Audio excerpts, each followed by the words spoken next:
சந்தித்தோமே கனாக்களில் சில முறையா பல முறையா அந்திவானில் உலாவினோம் அது உனக்கு நினைவில்லையா?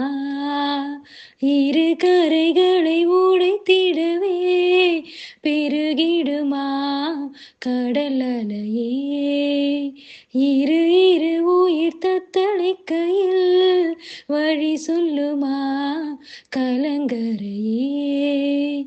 உனதலைகள் என்னை அடிக்க கரை சேர்வது கனாவில் நிகழ்ந்திட அனல் மேலே பனித்துளி அலை பாயும் ஒரு கிளி மரம் தேடும் மழை துளி இவைதானே இவள் இனி இமை இரண்டும் தனித்தனி உறக்கங்கள் உரைப்பனி எதற்காக தடையினே?